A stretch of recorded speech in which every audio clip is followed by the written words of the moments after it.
Yeah.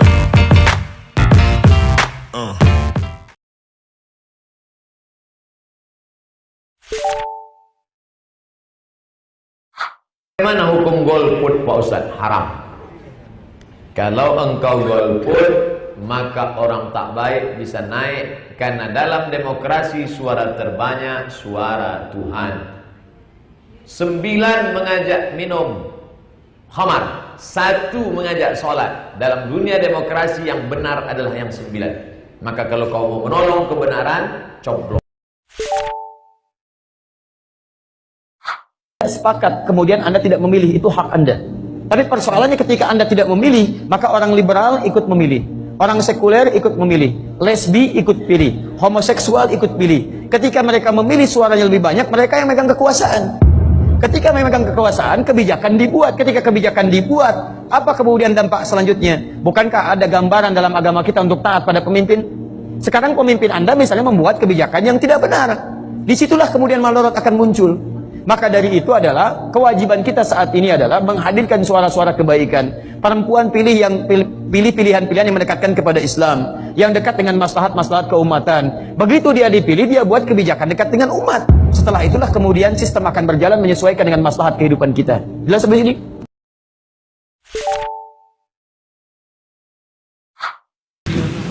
Golput itu berlaku jika memang sudah tidak ada pilihan yang bisa dipilih. Akan tapi jika di dalam ijtihad Anda, di saat komunikasi dengan ulama, guru-guru Anda, kok sampai kepada satu pilihan, maka Anda harus pilih. Tapi kalau memang mentok, Anda tidak mampu, golput berlaku. Tapi golputnya bukan golput ikut-ikutan. Golput hasil buah daripada upaya ijtihad. Nanti kalau memang sudah, golput itu sama kayak orang sakit gak bisa datang lalu gak nyoblos. Cuman orang sakit kan udzur, udzurnya langsung dipangkas oleh udzur, diberi oleh Allah, nggak bisa pergi atau dikasih pingsan di hari itu. Kemudian jika golput itu asalkan buah daripada ijtihad, karena ijtihad itu adalah bertanya kepada gurunya, tolong bertanya kepada guru, atau informasi positif dari media-media yang baik, Anda dengar, Anda timbang, Anda diskusi sama teman-teman yang baik, bukan teman yang sudah mencaci maki dan mengolok, menghinakan, Anda komunikasi. Kalau sudah sampai kepada tarjih, ada yang menonjol, ya Anda pilih itu. Kalau ternyata tidak, mentok, bingung, Anda sampai menjelang pemilu kok masih bingung, itu sudah datang, berarti belum boleh milih oleh Allah. Tapi yang nggak boleh adalah nggak menghimbau untuk memilih. Kalau harus memilih, kalau memang masih bisa dipilih, itu harus. Selagi masih dipilih, harus dipilih. Karena adalah kalau seandainya baik sama baik, ada yang lebih baik tentunya. Kalau jelek sama yang jelek, ada yang lebih tidak terlalu jelek, kan begitu. Jadi masih ada yang dipilih. Kan bukan jelek sama rata-rata. Anggap saja nilainya jelek, bukan min 5 semuanya, tidak. Atau plus, bukan plus 8 semuanya. Maka disinilah tarjih. Anda bisa mendahulukan yang ada kecenderungan Anda milih. Kalau sudah mentok, golput sah. Karena nggak mungkin dipaksa orang memilih dalam kebingungan. Misalnya apa? Ini kotoran ayam sama kotoran kambing, enakan mana? Pusing Anda. Tapi kalau misalnya ini minyak wangi ini sama minyak wangi mana lebih harum, kan begitu? Tapi kalau urusannya adalah ada yang ya mungkin ya untuk pupuk lebih manfaat ini misalnya, harus ada tarjih. Harus ada tarjih, itu adalah kecenderungan Anda sesuai dari buah ijtihad Anda, usaha Anda, diskusi dengan ulama, tokoh-tokoh yang Anda kenal. Kalau memang sudah ada kecenderungan, Anda pilih. Dan ingat 5 tadi. Yang khususnya yang keempat dan yang kelima, tidak ada kepentingan pribadi dan ngadu kepada Allah. Setelah Anda pilih, biarpun salah, tidak dosa di hadapan Allah. Fatwa para ulama sekarang sudah jelas. Kalau ada pemilihan pemimpin, boleh ikut. Malah kalau dikhawatirkan antum tidak ikut akan membuat nanti akhirnya aliran-aliran sesat, orang-orang non-muslim malah memimpin, ini malah ya tidak boleh. Sudah jelas fatwa para ulama gitu kan. Salah satu ulama kita pernah memberikan fatwa di Irak agar tidak ikut pemilu pada saat itu. Semua yang ikut pengajian sunnah jangan ikut pemilu. Pada saat itu banyak sekali yang ikut sunnah tidak mau ikut pemilu. Yang terjadi apa? Kelompok Syiah menang. Tertindas, gitu kan? Sekarang fatwa beliau keluar lagi fatwa baru, ini nggak boleh, harus ikut pemilu. Kalau kita lihat ada maslahat, atau mungkin bahkan mudarat besar bagi umat kalau kita tidak ikut. Tapi kalau antum melihat ini kandidatnya semua buruk, bahkan berbahaya bagi agama, Allahu a'lam. Allahu a'lam. Saya tahu pribadi tidak ikut-ikutan, gitu kan? tidak ikut-ikutan. Tapi siapa yang dipilih nanti yang sesuai dengan agama kita patuhi. Karena wali amr wajib kita patuhi. Dalam ajaran Islam itu sendiri, rata-rata anak santri yang nyantri di pondok-pondok pesantren itu mengaji kitab namanya Matan Zubad.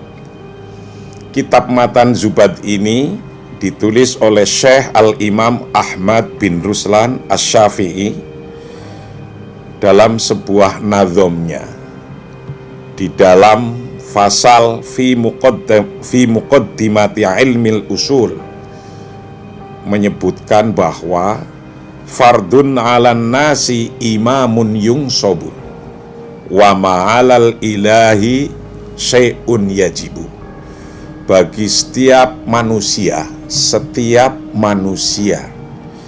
itu fardu hukumnya untuk memilih pemimpin, memilih imam, itu wajib.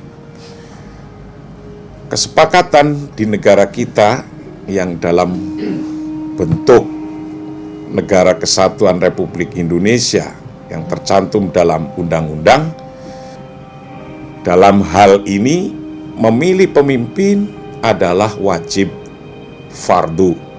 Maka kita tidak boleh tidak memilih, tidak boleh golput, tidak boleh mengajak orang untuk tidak memilih, karena memilihnya saja wajib.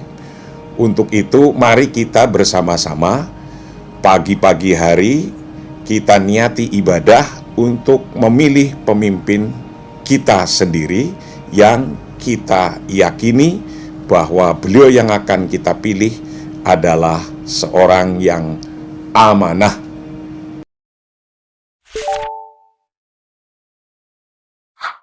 Tapi yang penting adalah tetap berpartisipasi dalam proses pemilu itu.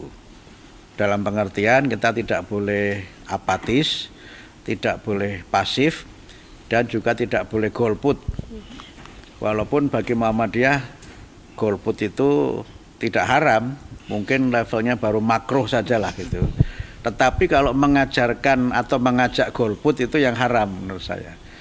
Karena selain itu melanggar undang-undang, kampanye golput itu kan melanggar undang-undang, itu juga sikap di mana orang cenderung untuk antipati terhadap proses demokrasi. Yang memilih pemimpin di dalam fikih Islam itu hukumnya wajib. Untuk kepentingan apa? Untuk kepentingan menjamin kemaslahatan masyarakat. Perlu ada ra'i untuk menjamin kemaslahatan ra'iyah atau rakyat. Nah, akan tetapi kewajiban memilih itu harus dilakukan secara bertanggung jawab. Memilih pemimpin yang seperti apa? Memilih pemimpin yang memenuhi syarat-syarat ideal kepemimpinan di dalam Islam.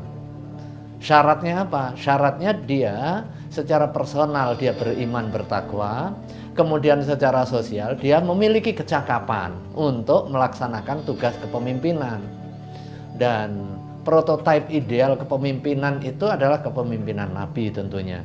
Karenanya pemimpin harus memiliki syarat-syarat keadilan, kemudian syarat amanah, menunaikan tugas sesuai dengan amanah yang diberikan, kemudian dia dapat dipercaya, dia jujur, dan dia memiliki kecerdasan, baik kecerdasan yang bersifat intelektual, kecerdasan yang bersifat emosional, maupun kecerdasan yang bersifat spiritual.